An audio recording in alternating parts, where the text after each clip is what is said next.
Good evening and welcome to tonight's Global Conversation in Literacy with Dr. James G. Some of you are frequent GCLR webinar participants, and it's good to see you again. For those of you joining us for the first time, welcome. We're glad that you could be with us tonight. Your moderators for this evening are Dr. Peggy Albers, Professor of Language and Literacy at Georgia State University, and me, Chrissy Pace, Language and Literacy doctoral student at Georgia State University. Global Conversations in Literacy research consists of online, interactive web seminars with the intent to circulate cutting-edge research in the fields of literacy and language arts. GCLR currently seeks volunteers for a study on the nature of technology-mediated interactions within literacy-focused web seminars. You may participate in two ways. First, please consider completing a short survey at the conclusion of tonight's presentation. Second, if you're willing to participate in a brief interview, please type your email address into the chat area and a research team member will contact you within a few days to schedule an appointment.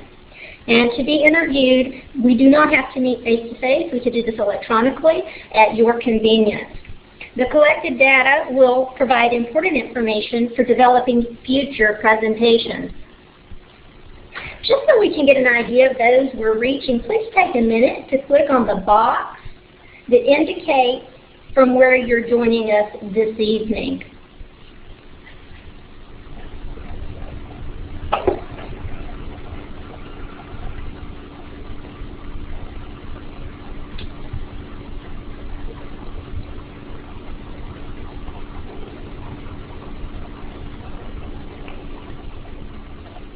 Wow, we've got a lot of people joining us tonight. It looks like we have the majority of you from North or South America. We have over 250 participants this evening. We're so happy that you could be with us. And thank you for all of the university students out there that were able to join us. During tonight's web seminar, if you have any comments or questions, please type them into the chat box and Dr. G will address these at the end of his presentation. Dr. James Paul G began his career studying Latin and Greek prior to earning his PhD in linguistics from Stanford University. Along with his many publications, research projects, presentations, and service to the profession, Dr. G is a member of the National Academy of Education. Some of his many research interests include video games and learning, discourse analysis, sociolinguistics, and situated learning. At present, Dr. G continues work as a Mary Lou Fulton Presidential Professor of Literacy Studies at Arizona State University. We hope that you will log on to our GCLR website to access a bibliography with links to a sampling of Dr. G's publications. And at this time, it is my honor and privilege to introduce to you Dr. James G. and his presentation entitled Books and Games. Let's give him a virtual round of applause. All right, let me just be sure people can hear me. It's impossibly weird talking to my own computer. So if the moderator would at least tell me that you can hear me, I'll go on.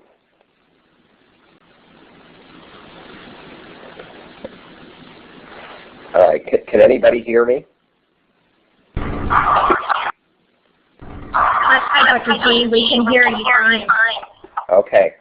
Well, I'm just going to assume that will stay true because without the audience, it's very hard to have trust anybody's listening. Tonight I want to talk about the connection between video games and books, because I think that as we try to understand new media, if we don't have what I think is a correct understanding of old media, namely literacy, we're going to make the same mistakes we currently make with books. And so I want to first talk about literacy and then show what the role of digital media and games can be if we accept a good view of literacy.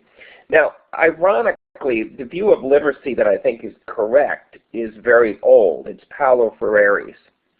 But what's an irony about this is Ferreri's views on literacy are often viewed as political. And they are political. He saw literacy and politics as inherently connected. But what few people seem to realize is Ferreri's views on reading and on literacy are also empirically true when you look at the best research in learning sciences. This is research Ferreri wouldn't have known about at the time he wrote. So in a real sense, the modern learning sciences has confirmed Ferreri's views, not just as political views, but as empirical statements about reading. Now, Ferreri, as I'm sure all of you know, emphasized that what he called reading the world always preceded reading the word, that is, reading texts. He also said that this was true, and this is a very sagacious comment, this movement from reading the word to the world and back and forth for Ferreri is present even in as an underpinning of oral language. And I'll try to show you why that's true. Now he went further and he said it's not just reading the world that precedes reading the word. It's a really form of writing the world or rewriting the world or transforming the world. Now it's pretty clear how these in Ferreri's work are political comments about changing society. But they also turn out to be true of how the mind works, how learning works, and how literacy works. And that's what I want to turn to now. Not Ferreri's politics, but Ferreri as a learning scientist. All right, now to start this argument, let me point out that to be successful in school and at school-based literacy is a form of language acquisition. Right? People in school, if they're going to be successful across time, are acquiring what we can call academic registers of language or specialist registers of language, or what I've called specialist social languages. You can call these specialist varieties of language. It doesn't matter what we call them. But it's clear that a sentence like number 1, hornworms sure vary a lot in how well they grow, is in vernacular English. It's the sort of thing we would associate with everyday life. But a sentence like number 2, hornworm growth exhibits a significant amount of variation, is a style of language or a registered language we associate with books or with school or with a specialist domain. It's academic language. And it's very clear that as school goes on, forms of language like 1B get to be more prevalent, right? That's what ends up in your textbooks, it's what ends up in your lectures, and you certainly are not going to college if you can't handle language like that. Now, I don't have time to go into this, but the difference between these two forms of language is grammatical and it's discourse specific, such that a sentence like hornworm growth sure exhibits a significant amount of variation is unpragmatic. It doesn't sound right because you have mixed the effective marker sure with the specialist variety, and there are various reasons why you can't do that. All right. Now, why am I going over this business about the register of language? It is because of a result that we've known now for quite a while. It's one of the most robust results in, I think, educational research. And that is, if you ask what really correlates with a kid's success in school, not just in the first grade, but in second grade, third grade, middle school, high school. I mean, what are the features of what a child does before they go to school that actually correlates with their success later in school, and in particular with their success at mastering these specialist varieties of language and reading and writing, because these specialist varieties of language often show up in reading and writing in the advanced levels of schooling. And the interesting thing is, one of the most strong correlates of this success is a child's oral vocabulary at the age of 5. That's always surprised me and interests me, that your oral language at 5 correlates with your school success right through middle school and high school and college. even though you can't read or write yet. Now, another variant of this, another way to put it, I actually think they're the same fact, is that what correlates very strongly with school success is the amount of language you've heard before 5 from an adult. They actually correlate, and they correlate in this sense that when we say that a child's oral vocabulary at 5 is very predictive of their success in school, we're not talking about the fact that some child somewhere doesn't know the meaning of the word cookie. All children have very robust vocabularies by 5. What we know is going on there is we're talking about how many words that are book-like words that the child knows. How many book-like words, the words that are going to show up in books or show up in school, show up in academic registers, how many of those words has the child heard in their home environment from the adults around them? Now, to show you what I mean, if you look at the slide that's on here from the Island of Expertise work from Crowley, you see a very typical thing. This is a mother talking to her 3-year-old child. They have a plastic dinosaur and a little card that talks about the dinosaur and a little fake plastic egg that's supposed to go to the dinosaur. And this is what Crowley showed is pretty much an everyday occurrence in certain homes where if a child develops, even at 3, a kind of island of expertise, they become a little expert, then the parents begin to talk to them, not just in the vernacular, but they begin to give them early lessons in school-based language. So if you look, the mother says to her 3-year-old, and that's from the Cretaceous period. That was a really, really long time ago. Well, Cretaceous period is not vernacular. That's not a word you expect a 3-year-old to know. Notice the mother is defining the word in the vernacular really, really long time ago. Defining the word Cretaceous, which is a school-based word, an academic word. And then she says, and this is the hind claw, and asks them, what's the hind claw? Does wait time just like a teacher, and then defines it for him, a claw from the back leg from a velociraptor. Notice here she uses academic language, hind claw, and defines it in academic language.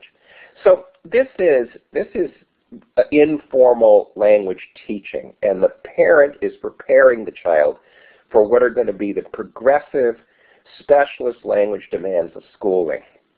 And notice she's doing this only in a domain where the child has been given a lot of experience, where he's played with dinosaurs, he's watched dinosaur videos, he's went to museums. Crowley showed that in areas where the child does not have a lot of experience, the parent does baby talk. But in areas where they've made the child a little expert, they begin this language teaching. And what we see here is the way parents prepare their child for the language demands of school. This is not just language teaching, it's also preparing them for the identity of schooling, where we will accept that this type of language, which is separate from the vernacular, is important and something to have allegiance to.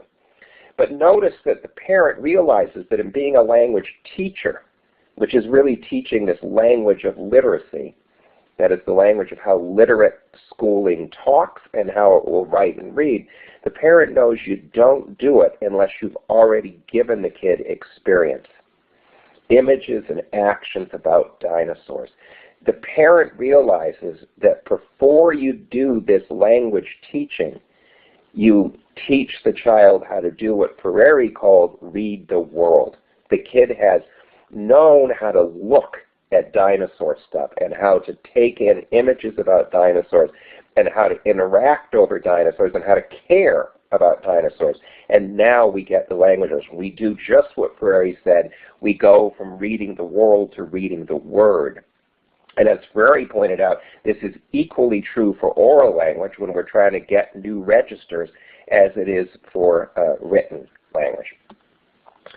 So one of the things that causes the gap between rich and poor kids is that richer kids are getting this sort of Pereirian language preparation. That is, they're getting deep experiences in reading the world, in this case dinosaurs, but it can be anything, by the way.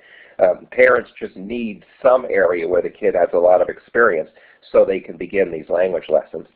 And the rich kids get this, but the poor kids often don't, right? They don't get the copious talk from the parents, but they also don't get the copious experience about trains or dinosaurs or castles or whatever area you're going to start reading the world in.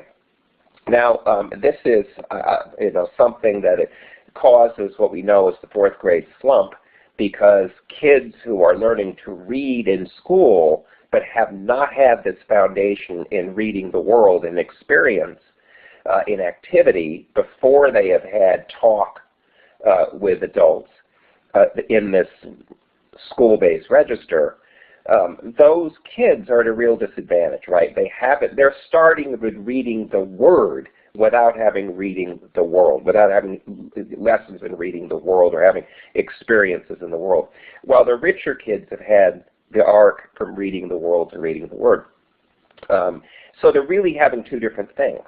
Now, as you can see, I view all of schooling as language acquisition, right? The acquisition of different varieties of language that are going to be used in different content domains. And I'm pointing out to you that kids are doing it very differently. Some kids have had a foundation at home based on reading the world and then reading the word, and some kids have not. And so they are just reading the word, and it doesn't work. Now I'm going to move to popular culture and digital media, because what's interesting is popular culture today, many companies, in order to make money, sell language. They sell language that's just as complicated as the language of school. The example I've often used, but there's many, many others, is Yu-Gi-Oh cards. There's 10,000 of them, 10,000 Yu-Gi-Oh cards. Every Yu-Gi-Oh card has written on it language that is at least at a 10th or 12th grade level. Adults can't play the game, the print's too small, but kids can play it. And when they play this game, and this is a card I took from a 7-year-old, when they play this game, they read things like this. Now, and I don't know what this means, by the way, but that's my whole point. This for a 7-year-old child, this is more technical. It is less vernacular than anything that kid's going to see in school. This is school-based language. In fact, it's the worst sort of technical language because it uses a lot of everyday words that don't have their everyday meaning, but that are technical terms. And yet 7-year-olds have thousands of these cards. They have to play with 40 at a time. They have to understand what it says in order to play the game. Listen to this. When this card is normal summoned, flip summoned, or special summoned successfully, select and activate one of the following effects. Select one equipped spell card and destroy it. Select one equipped spell card and equip it to this card. See, isn't it interesting that in school for 7-year-olds, especially if they're struggling, we give them decodable text. And the Yu-Gi-Oh company that wants to make money and does make money gives them language that most adults can't understand. Now, if you're going to make money selling this sort of language to kids, you better be a good language teacher, right? And the interesting thing is the Yu-Gi-Oh company doesn't teach this language in the way schools try to teach language. It's connected, the language is connected to a game, right? It is, let me go back. It is connected to, this by the way is text from a website, so if you argue over what the card means, you can go to a website and get language that's a post-PhD level. But the Yu-Gi-Oh, why the language of Yu-Gi-Oh works, even though it's technical, and how kids can learn it, is every piece of that language is tied to an activity in the game. That is, to a physical move you make in the game or to an interaction you have in the game. Furthermore, Yu-Gi-Oh puts out books and movies and television shows that narratively enact the rules of the game, that show it in images and show it in stories and show it in actions. So what the Yu-Gi-Oh company does is it says, look, in multiple ways, through multiple modalities, we are going to associate each word in this Yu-Gi-Oh card with an action or an image or a story or some social interaction you're going to have. So it's marrying words which you've seen are as technical as anything they'll see in school, to experience, to the world, to reading the world, to actions, images, and dialogue, and therefore it works. What wouldn't work is to say to the child, if you don't understand the language, I'll give you another text, or I'll give you definitions, I'll give you words. Yu-Gi-Oh doesn't give words for words. It gives, for words, it gives actions, images, moves in the game. That is, it gives stuff in the world. And it marries the world and the game language. And what they have shown, and what I think, this is one of many such things in popular culture, they've shown that when you immerse the kid in experience, and you marry each world to actions and images and experiences and dialogue and goals, then acquiring language, no matter how technical, is easy. And when you just give words for words, text for text, definitions for words, you don't marry them to the world, then you make it very difficult unless the person has gotten the experience some other place. Now, the Yu-Gi-Oh theory of acquiring technical language is the one that is supported, in my view, by the learning sciences. But the theory that we seem to have in school, especially for poor kids, that if you don't understand something, I'll just give you another text. Maybe it'll have simpler words. Maybe it'll be definitions. But all we ever trade is words for words, text for text to those kids. It's pretty clear that would put Yu-Gi-Oh out of business. And it's pretty clear that for the richer kids in school, they're often trading on the experiences and activities they've had at home. So the paradox is, when children face the demands of academic language in school, it seems like it's very difficult, and some kids just can't hack it. But in fact, it isn't hard for children to acquire complex language. They do it all the time out of school. And that's because the people selling them the stuff out of school have a better theory of language acquisition and a better theory of learning. Now, you can see this. I call this theory that we go from the world to words, that we marry words to images, actions, activities, stories, goals, dialogue, not just to other words in text. I call this situated meaning, but it's exactly what Freire called reading the world. Right? It's just my term, just as a more academic term. And you can see this effect. I saw this effect very clearly when I started to play video games. Because when I played my first game, I did what every baby boomer would do, which turns out to be a really stupid thing to do. I read the game manual. By the way, games don't even come with manuals anymore. And this slide about your internal nanoprocessors is something I've kept from my first video game, because I remember the experience of picking up this little book. It was only 20 small pages, but it had 199 bolded headings, all of them cross-referenced to each other with stuff like this in it. It was deadly boring. I couldn't make heads or tails of it. I found this passage in particular just totally unlucid. I didn't know, how am I going to recognize this? What does it really mean? And all my life I had been used to thinking that if I can read something and understand it, then everything will be okay. But if I can read something and I can't understand it, it must mean I'm stupid or I won't be able to do it. I never dawned on me that, despite having read Freire, that it was stupid to read first and not be in the world first. And what I experienced was I played the game very badly for hours. And then I came back to this book, and the language was absolutely lucid. It was as clear as it could be, because now I had an action or an image or an experience or dialogue or goals or even frustration to associate with each word.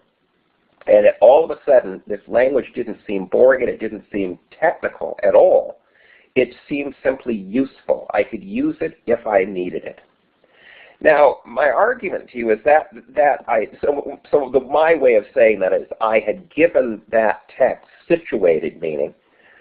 I had not given it just verbal meanings, that is, definitions or other words. Now, the argument is exactly the same for school textbooks or any school language. Here, you see on here now something from a geology science book. And this is as bad as Yu-Gi-Oh! Or the game manual. This is typical academic language. It's not the stuff anybody takes to the beach to read. And yet, the argument would be is if I just give this to you and define the words and give you other text to explain the words, you will be as bored as I was reading the game manual, and you'll understand as little of it. You might be able to pass a test by memorizing stuff, but you won't be able to do anything. On the other hand, if I have immersed you in the images and actions and activities which this language is about, that is, I've put you in the world this language is about, which is the world of geologists and their activities and their practices and their values. If I do that, then my argument to you is this language is as easy as Yu-Gi-Oh!, as easy as the game manual when you played the game. It isn't. In other words, language is complex only when it has been detached from the world to which it is about. And this language can be made lucid that way. Now, of course, we can create a lot of frustration if we give only some people an entree to the activity of geologists, to the images and worlds this is about, and we don't give it to other people and pretend they were on an equal playing field. I mean, I will go further and say that if you have situated meanings for a text, if you've done the Freudian act of reading the world first, then in fact you can't fail a reading test on the passage. The only way you can get a bell curve in reading is to give some people situated meanings and other people only verbal meanings. All right, now this is one of the beauty of games. This is one of the great promises of not just games but digital media. Because what we're really saying is that to be literate, and by literate I mean to understand the oral language and the written language of specialist registers that are connected with groups of people in the world trying to do effective activities. And to give situated meanings, we want people in the world. We want them having experiences and images and actions and dialogue. However, video games allow a tremendous extension and expansion of experience because they allow us to experience stuff that otherwise would be unsafe or impossible or not accessible to everybody. Let me give you one example. Many of you have probably played Portal. Portal is a game, there's two of them now, very, very wonderful game, where you play with the physics of a world. You have a portal gun that'll make a blue portal or an orange portal. And if you go in one, you come out the other. And you've got to manipulate your environment to get in and out of spaces by just thinking about the physics of these portals. You have to realize, for example, that the portals obey the law of conservation of momentum. That whatever your momentum going in one is, your momentum coming out will be the same. And then you have to use that to judge how far you can go and how you can go across large spaces. And you have to figure out the physics of the world. This, by the way, is an entertainment game. It's marvelously fun. I just made it sound like it's a game about physics, but it really isn't. It's a game about playing with physics. Now, what's interesting in a game like this is it's not teaching you any physics language. It's not teaching you how to read physics or talk physics. But what I would argue is it is giving you the situated meanings, some of the situated meanings, that the language of physics is about, or it is letting you read the world in Ferrari's terms in a way that will prepare you to be a learner in physics. And one of my pieces of evidence for this is you get this very interesting phenomena when players love a game like this. They want to articulate their knowledge. They start websites or they go into what I've called affinity spaces. And they articulate this knowledge, and then they go back to the game and sometimes modify the game or talk about strategies in the game or use strategies in the game based on the knowledge they've gotten from articulating the physics in the game. So to give you an example, here is a wiki players have made that is explicating all the physics in the game and linking to actual sites where real physics is done. Now, see, my argument is the game is in part the meanings of this text. It is the situated meanings of the text. It's the world Ferreri told us to read before we read this text. And in total Ferrerian terms, once you can read the text, the word, you can go back and see the world in a new way. Then you can see the text in a new way. Even up to the point that you can rewrite the world, quite literally, because you can modify the game. You can change levels in the game. You can do stuff in the game. Now, this text the game didn't teach you this language. It motivated you to learn it because when you go to it, you brought situated meanings. Right now, it intrigues me is here we have the learning in the game world going from the immersion in the game virtual world to articulated language that we're not just learning from a book, but that we're actually learning to articulate in a very Ferrerian way. We're reading the world first, we're getting language second, we're reading the word second, but then we're reading the word in order to go back and rewrite worlds of experience and get better in the world. It's a very Ferrerian turn, although these game designers probably didn't read Ferreri. All right. Now, one of the things about Portal that captures, further what I'm saying, and I've loved this, I've used this a lot, that this, for the first Portal, what you have on the screen now was a piece of advertising for the game. It says the game is designed to change the way players approach, manipulate, and surmise the possibilities in a given environment. What this is saying is we're going to give you a new tool, a tool you've never seen, a portal gun. No one has ever had one. And when we give it to you, you're going to see the world in a whole new way. You're going to surmise new possibilities for solving problems in your environment because we gave you a tool that lets you see the environment in a new way. I think for the 21st century, this should be the mission statement of education. That learning is about giving people new tools to surmise new possibilities for solving problems in their environment. It's a weird world in which the mission statement on the advertising of a box is better than the mission statement in many of our schools, right? And this truly captures the connection between words, the world, and tools in a really Ferrerian way and in a 21st century way. Now, if you were to see school as in terms of situated meanings, we would have to give the sorts of deep images and activities and practices that Portal gives in all different ways, not just through games. Then we'd have to give text, be sure it has situated meanings, and then go back to letting the child, through writing or through activities, rewrite the world, transform it, change it, not just read it. And when you do that, you would face the same problem a game designer faces. A kid is going to ask you, why should I play this game? What game is this language connected to? And is this game well designed? Is it fair and deep? Now, in fact, children are asking this in school of what we do already. Why should I do this? What's connected to this? And is it going to be fair and deep? And they're getting the answer no over and over again.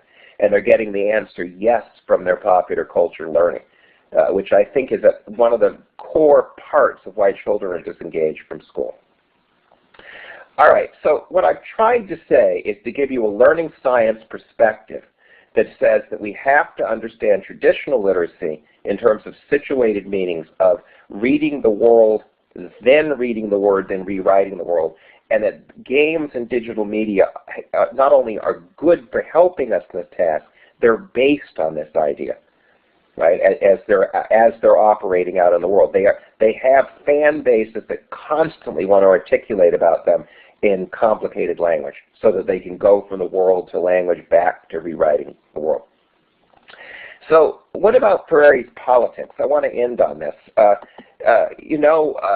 I've left out that he was a revolutionary, and but because I've wanted to stress to you that what he wanted to espouse as a theory of literacy that was critical and political is in fact also empirical.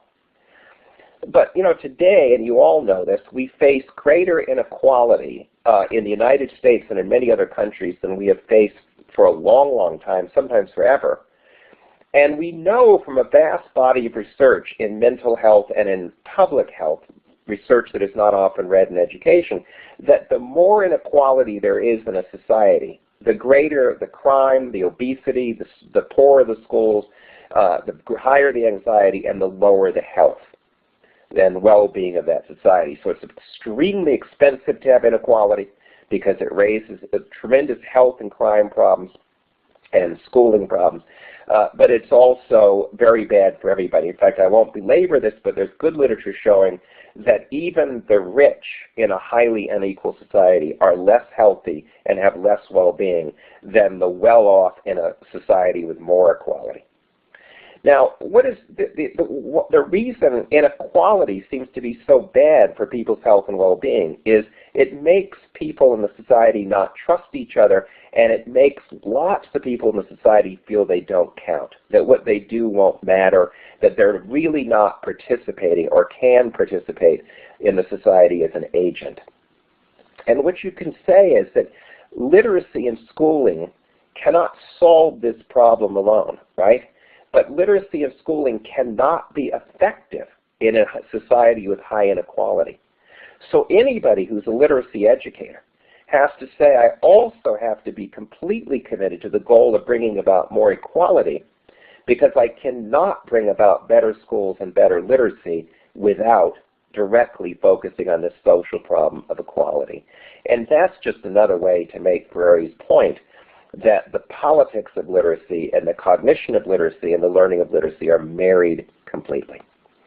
Okay, that's the end of what I have to say, and however questions are going to work, we can go to questions.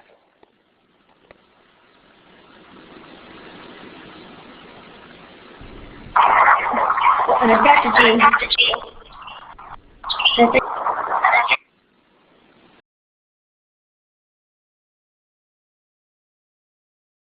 I can't hear any. If somebody's talking to me, I can't hear you. Dr. G, thank you for your insightful and engaging presentation. Everyone, please join me in extending a virtual round of applause to Dr. James Paul G. Dr. G, you certainly offered intriguing and forward-thinking perspective on books and gaming. You've offered much to consider in the realm of literacy education, and we thank you for this. And as a reminder, you may access a number of Dr. G's publications by visiting the GCLR website. Let's give him another virtual round of applause. And Dr. Albers will direct the Q&A for us at this time. Thanks very much, Dr. G. That certainly was informative, and your talk really did elicit a large number of questions, so we're just going to start with a couple that have to deal with children who are economically disadvantaged. And two of our listeners, audience members, were wondering how can preschool and daycare teachers talk about reading the world for lower socioeconomic students they're preparing for school. They were wondering about different resources, and are there any kinds of ideas that you might suggest for working with kids who might be socially disadvantaged? Okay, that's a great question. You know, unfortunately for preschool stuff for poor kids, we tend to now want to push them right to reading the word, right, to literacy activities. But of course the theory I'm espousing says that the problem is they're not getting the reading of the world, the immersion in experience. And that you can't short-circuit that. You can't ignore that fact. So good preschool for poor kids should be extremely rich in the sorts of experience middle-class kids are getting, including developing these islands of expertise. And that means exposing them to all sorts of stuff in the world. But you know, the most crucial variable for these preschool kids is hearing copious talk from adults about the world and interacting with adults over the world. The reason copious talk with an adult is good for children, probably the most important variable for preschool kids, is that when an adult is talking at length to a child, not just playing 20 questions or ordering the child around, they have to begin to talk about experience in the world and not just the here and now, but also how to relate the here and now to the past and the future or to goals and activities. So the combination of a rich immersion in all sorts of activities, certainly using digital media to extend the images and stuff, but always completely connected to loads of interactive, sustained talk with an adult. And the more that can be one-on-one, the better. Dr. G, one of our listeners has asked, how do you perhaps engage students, especially high school students who have disengaged from school? In her words, she says, checked out of schooling, especially with your ideas on games and gaming. Well, you know, I would say the problem with the fourth grade slump and with disengaged students is the best and easiest way to solve the problem is don't do it. Once you've created, by past fourth grade, students are highly unmotivated for what the language demands of school and the content demands. It's an enormously difficult problem to overcome by continuing to do schooling as usual, right? Because that's the very thing they become allergic to. It's extremely important, no matter what age the person is, if you're going to rehabilitate their lack of trust in literacy, is to give them literacy work, reading the world, based in some area where they really have rich meanings from the world. You know, Constance Steinkuhler, one of my students at Wisconsin, was on the faculty there and now also working as a games person in the White House Office of Technology. Did an interesting study with Kathy Compton-Lilly in which she showed that teenage boys who were very disaffected with school, teenage boys who couldn't read at a 5th grade level in their school tests, in reading technical language from World of Warcraft, a game they played and loved, and were in a guild that Constance was running for them, they could read at a much higher level. They could read grade levels above their grade level when they read about World of Warcraft. Why? Well, because they had spent hours immersed in the world of World of Warcraft. So there's no short-circuiting this, and the real problem is if we keep making time the measure of schooling. You know, what do we do in school? We pretend that everybody started at the same point, and everybody gets judged, you know, at how much progress they made in a year, or 2 years, or a grade, or a semester. But people did not start at the same place. Some people started at 5th grade and they're in 1st grade. Some started somewhere else. Now, digital media and customized education are bringing us the capacity to not have time be the measure of education, but have results be the measure, right? What does it matter whether you learned algebra in 6 weeks and I learned it in 6 months if we both end up being good at algebra? Especially if I had no background in algebra when I started and you already did. But so I know this is a depressing comment, but we can't solve the problem by keeping schools as we have them. We must go to another model that honors experience, that honors the fact that people are really smart when they have experience, and that gets rid of time and units and stuff as the measure of intelligence and progress.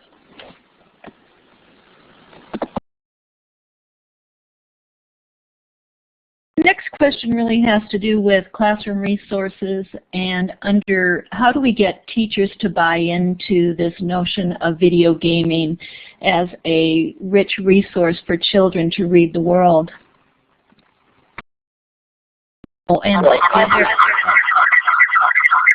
Teachers don't need to buy into just video games. They need to buy into situated meanings. That is, they need to get the idea that we go from the world to words and words back to writing the world. And we want to use every modality to do that. We want to use video, we want to use social media, we want to use the interaction, and we want to use games. The other thing is teachers have to give up the idea that in order to use a tool like games or other digital media, they have to be particularly good at it. That's a nonsense view. You want children mentoring each other, you want them teaching each other, you want them teaching the teacher. So in a thing like games, where it might be the case that the kid can teach some aspects of it better than the teacher, this is a winning situation, because there is nothing better for a kid's learning than for the kid to be teaching. Teachers need to model what it means to learn. They need to model that failure is good and not bad, that you have grit, that is passion and persistence, and that you want to learn strategically, and that you want to move from the world to the world and the word and back. They need to model what good learning is. They don't need to be experts. They need to be able to teach kids how to be in a community of experts. You know, any good video game is connected to an affinity space, an interest-driven community of the internet, where people, whether they're 7 or 70, get to be real experts together by mentoring each other. Nobody says, oh, everybody has to start at the same level, or everybody has to start as an expert. So our idea that the teacher is there and can't use something till they've been in service to death on it is wrong.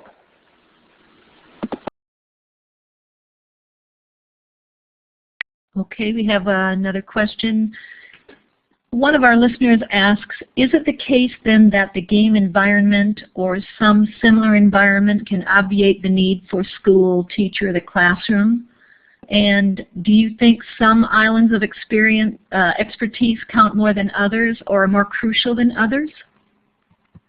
Well, two questions. So let me first take that there are a lot of people who think digital media, things like artificial tutors, customized instruction,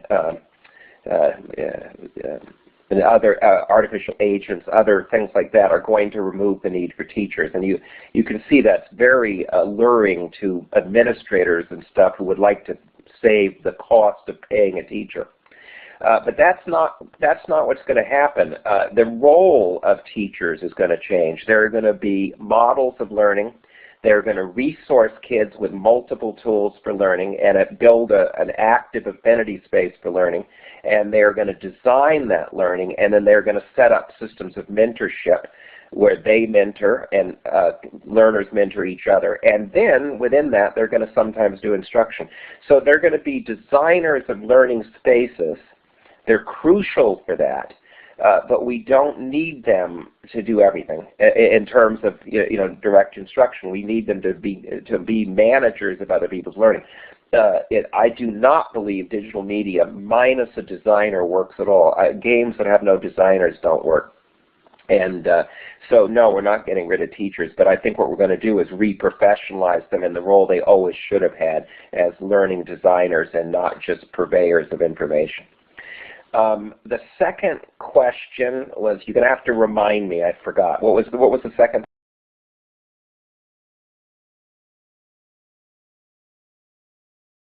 Second part of the question, do you think some islands of expertise count more than others? Oh, okay. So that's some. It turns out when you're talking about building an island of expertise to do the sort of thing the mother was doing with the dinosaurs, it doesn't actually really matter, because what you're really trying to do there is just get the kid enough experience that you can up the ante in language and begin to get some commitment to specialized languages and non-vernacular language, form this identity. So when the kid goes to school, he says, people like us don't see this as technical or complex or hard or bad or for nerds, and we see it as something good. But obviously, there's an interesting question as kids and and adults too, as we choose in life to pick up more islands of expertise so that we can read, more complex language and do more complex rewriting of the world. There's a really interesting thing about what are good choices, because often the choice that might be good for a grade in school might not be good for 21st century learning, right? There's a real debate to be had. You can't learn everything.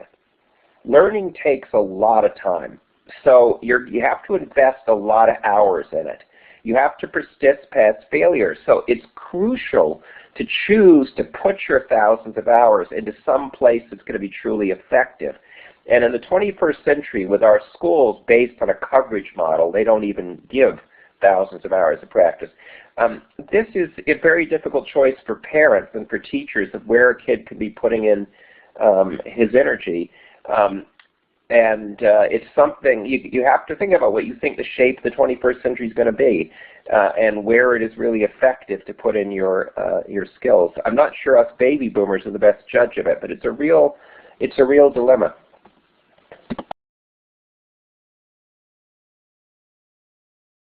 This next question actually addresses the role of parents. One of our listeners asks, sometimes parents have a pseudo-concept about what reading really is, so how can we help parents really understand that reading is not word calling, especially in the intermediate grades? And what recommendations can you give us to motivate parents to become more involved in learning more about literacy so that they can be our partners in their child's reading development, especially now with digital media? Yeah, that's a great question, and you know, it's another one where books and digital media come together. Because let me first answer it for digital media, then go back to books. One of the things you constantly see is parents saying, "How do I know whether my kid is doing anything good when they're sitting and they're playing the game? How do I know it's not harmful or a waste of time?" And you always find out that they don't actually go in and look at what the kid is doing and get in a truly interactive conversation with the kid. And what I always say is, you know, first of all, you usually can't stop kids from talking about their video games. If you go in and you talk to that kid, and you say, "What are the strategies? What are you doing? Why are you doing it? Who are you going to do it? Show me it. Let me see, get into a real conversation with the kid." You can find out whether that child is wasting their time or whether they are thinking strategically, whether they're connecting the game to the world, whether they're connecting it to other activities.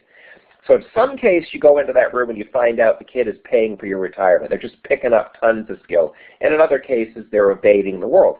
But you can't know unless you talk to them. Now, you know, the same thing is true of books. If you don't use the book as an invitation to an interactive conversation where you see whether the child can relate the book to the world, relate it to other books, relate it to other activities, carry it forth into knowledge building for rewriting the world, for doing stuff, then you don't know whether the kid is wasting their time with the book or not. So the first thing parents are probably not going to go read books on literacy. But what they first can be taught how to do or encouraged to do is to see that they can be learners with their kids through conversation, even if they don't understand what the kid is doing. And that the judgment of the value of an activity, book or digital media, is the extent to which the kid can move from the word or the game to the world. Just as Ferrari said, especially rewriting the world. Rewriting interactions with other people, having viewpoints of their own, being able to ask, why is it designed this way? And the parent can not only get in that conversation, even if they don't understand the media well, they can encourage it. They can encourage meta thinking. Other than that, it's an important role for a teacher, especially for little kids, to get across to parents what literacy really is, that it's a tool for effective action in the world. It's not a tool for passing tests.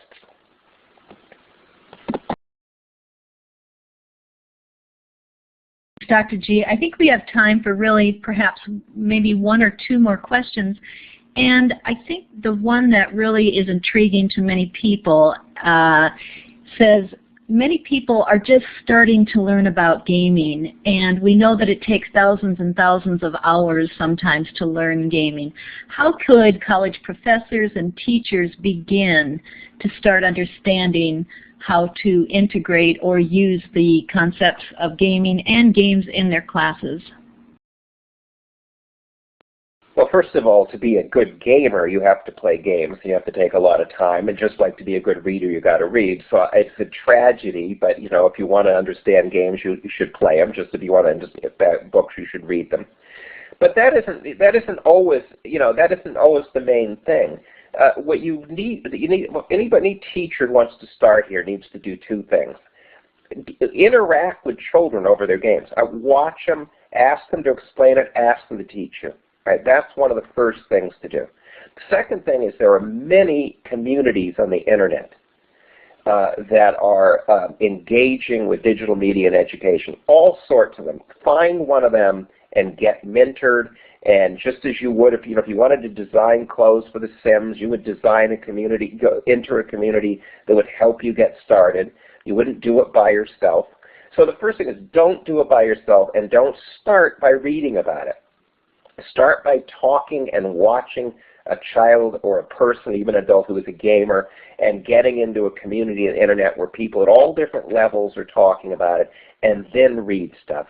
Do not think that the way to learn about this is to get a book that tells you step by step what to do in a classroom, because I'm not advocating that you just start putting a bunch of games in your classroom. I'm advocating that you start to use games and every other tool you can have to do a Prairie-an approach to literacy. Okay, our last question is going to be from a listener who said, last year you mentioned some game development software that was on the horizon that could offer some exciting possibilities. Could you expand on that? Yeah, now in the course of a year there have been there are lots of tools by which kids can design games. Let me mention a couple of them. One of them is a thing called GameStar Mechanic. Just go Google GameStar Mechanic. GameStar is one word. You can play most of the game free. It's a game that was designed with MacArthur money. I was part of that project by a good game company. And that is a game you play by designing games, and you don't need to know any programming. Kids love it. There's all sorts of contests in it. There's communities around, so Google GameStar Mechanic. There's also a product called Kodu, K-U-D-O, which is a little programming language, but a really intuitive programming language that is made and given away free by Microsoft. And kids can design very good-looking games with that and really begin to learn programming. So those are two. There are many, many others, but those are the two best ones to start with, because GameStar Mechanic doesn't require any programming. And Kodu is a very intuitive, programming language that gets really powerful results. And Microsoft is going to add to it and even put out a game that teaches it. So those are two places. And then you can go all the way. There are engines that are almost completely professional. An 8-year-old could design a professional game if they wanted to put enough time in it. So those are two products that I would look at first. Okay, Christy, I'm going to go ahead and turn it over to you now. Thank you, Dr. G, for taking time with us tonight. Let's go ahead and extend Dr. G another round of applause, please.